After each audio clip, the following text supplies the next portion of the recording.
Aloha listeners, welcome to another episode of the Cape and Cowcast, the podcast for everything superhero and all the awesome in between. I'm your host, it's Alex Burns here, guys, and today I'm joined with just one member of Team Cape and Cow, Mr. Stephen Carter. Hi. We're shedding a tear. Where are the rest of the team? I know. Obligations, holidays, pure laziness. Where are they? We don't know, but they're not here. He's stuck with us two. So hoping that's alright, guys. It's a bit old school. That's how we started. Yeah, I know. We've been going and doing the show about 4 or 5 months now. Hey? How long have we been doing the show for? Oh yeah, thinking about Not it. not the site. The I was site's say, been yeah, over a year. I was thinking, it was about 6 months. Started end of last year, didn't it? Yeah. We're doing well, guys. We're doing well. Thanks for your continued listenership. Me and Steve are going to deliver a bit of an old school Cape and Cow show for you today. Yeah. It's the Spider-Man special. We just thought there's so much cool Spider-Man stuff out there, like news-wise at the moment, Civil War, Homecoming. Let's look back at how we got to this joyous moment. So, he's had a pretty... I think it's fair to say he's not had the worst cinema history out of all the comparable superheroes, Batman's had a real rough time sometimes. He's had a lot of ups and downs, Yeah, so, guys, we'll be dishing into that as our main topic. Spider-Man. It's history on cinema. We're going to go back to the 70s on this one, before our time. We're time traveling on this. So, yeah, we hope that's an engrossing topic for you. But let's begin with our news roundup. So, first item on the agenda is the X-Men box office update. X-Men Apocalypse is sitting at just over 270 million worldwide as a time of recording. So, we're into its second weekend stateside now. So, see what the drop-off is there. It's pretty much, up to this point, like we said last week, running number-wise on par with Future Past. But I think the drop-off's going to be bigger. I reckon it's going to be quite sudden, to be honest. Yeah. Again, it could be the effect of all the mixed reviews and things like that. Plus, like Memorial Day weekend in the States, it's always a bigger drop off. People just don't. They're not off work for the extra day, so it's Poorly weird. Timed. Yeah, I'm coining now. I don't think that movie's going to beat Days of Future Past. No. There's too much competition coming up. Really into the sort of final throes of the summer blockbusters, and there's some stuff that's still going to come out. And the bad word of mouth, but still on X-Men Apocalypse. Yeah. If you haven't already, check out our spoiler review in episode 50. It was 2 episodes ago, yeah. There we go. So that's it. Well done. Steve, Mystique being strangled by Apocalypse. This poster's making the rounds. Did they really need to do that as a banner? And obviously there's causing a bit of controversy because it's obviously a man squeezing the life out of a woman and saying only the strong will survive. Bit of a weird tagline because there's no context. It's just a dude strangling a woman. Yeah. Are people being oversensitive? Because I can see two sides of it. It's like, dude's a superhero movie. But then, someone make a fair point. What if it was like a white dude strangling a black guy? Or, exactly. with that tagline there, it raises all these sort of It's going to be very difficult how you sort of portray that sort of phrase, to be honest. Yeah. The strong will survive and having that. Any sort of tetchy sort of racial or, gender, anything,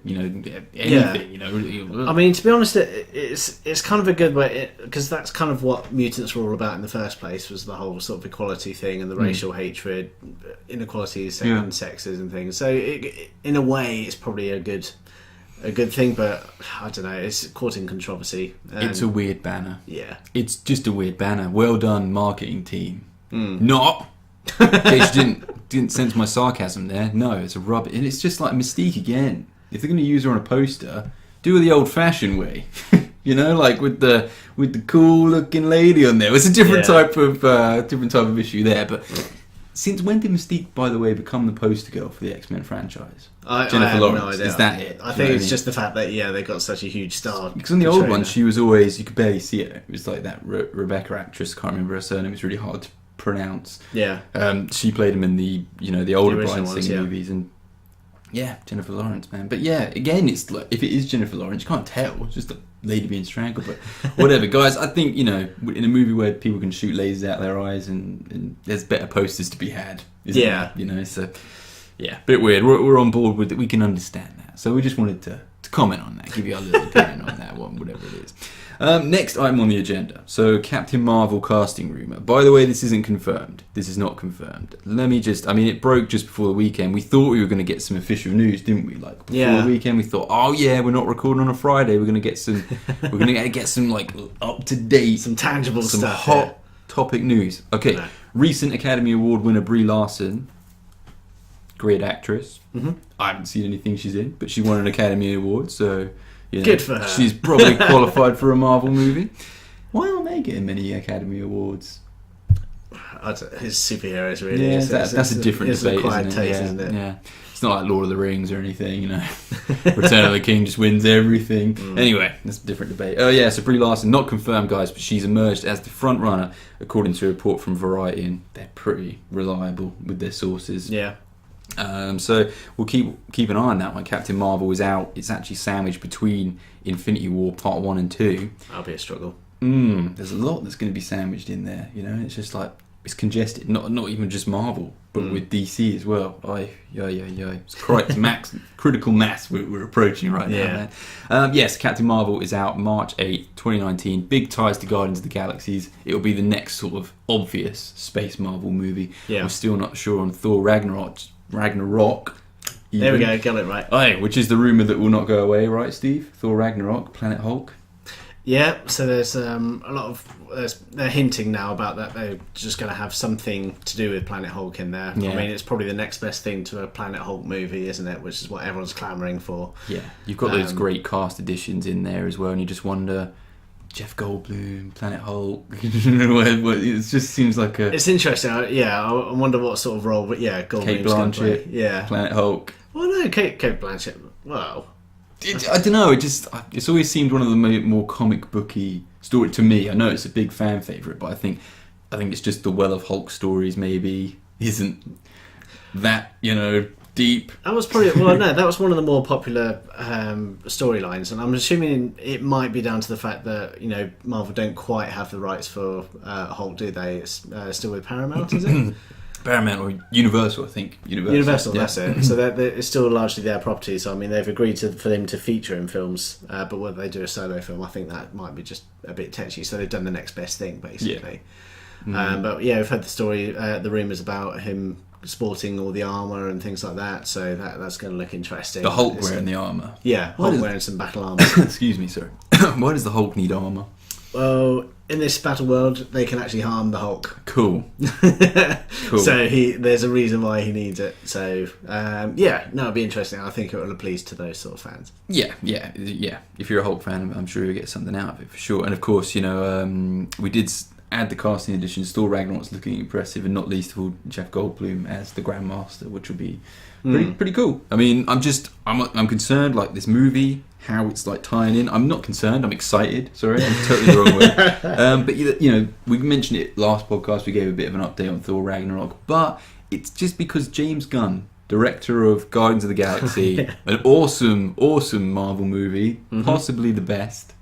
Until Civil War, well, in my opinion. Very different, that's what I like. You know, variety is the spice of life. James Gunn, director of Guardians of the Galaxy, and its sequel, Guardians of the Galaxy 2, Volume 2, which is actually in development now, they're filming right now. He's put up a freaking picture and he's holding Thor's hammer. Yeah. Mjolnir. What is it? Mjolnir. So is he just like unworthy? Like, that's funny, you know, I've picked the hammer up? Or is Thor in Guardians? Well, that's sort of got all the fanboys sort of tongues wagging. Tongues waggling there. So, but I mean, James Gunn's since been on Twitter saying about, like, what he said before about there's going to be no outside already established characters in Guardians at all. And then he goes and does that. Yeah, it does make you wonder what Thor's hammer was doing on set, to be honest. Are they crossing over set-wise with... It could be. Are they just sharing it all and they're just like all hanging out? So, you know, we're aching for a crossover. It's probably happening in the tea room, you know? Like, you've probably got Star-Lord in there bumping in with Chris. I don't know. I'm not sure what the filming schedules are, but studios are getting close together. That's it. They're all, you know, because that's it. They're making them. They've never churned out superhero movies this close together. They must be sharing sets and trying to cut costs down in some respect. You know, like, I know they're making billions at the box office, but come on, waste not, want not. You know what I mean? If you got a good spaceship, Asgard's going to look like the inside of Peter Quill's ship and things like that. Yeah, maybe. Or there'll be a couple of like cassette tapes left on the side of like Loki's new throne as well, because of course he's Odin, isn't he, at the moment? Ay caramba. Yeah, very exciting times. Thor Ragnarok, guys. I mean, here's the interesting thing: it's actually following Guardians of the Galaxy. So if Thor's in it, it's not a case of, you know, we straight away you think, oh, his hammer must be with the Collector or something. Nah. He's always got it, he hasn't Yeah. lost it before Thor Ragnarok. I can't imagine that. So If the collector's got it, how the hell did he get it there? yeah, and how do you lift it? That's the thing. An elevator? That's the big argument, right? So yeah, Guardians of the Galaxy Volume 2, May 5th next year, 2017. Thor Ragnarok following November 3rd, 2017. So, wow. And that's good year. I'm just excited. It's because Spider-Man's out that year as well. Yeah. And Justice League. I think it's still, Caramba. still got a tough year to beat. 2016, in my year, in my opinion, is probably a strong year. 2016 has been, well, aside from Deadpool and Civil War, the other two haven't really lived up, X-Men and BVS, have they? It's causing controversy.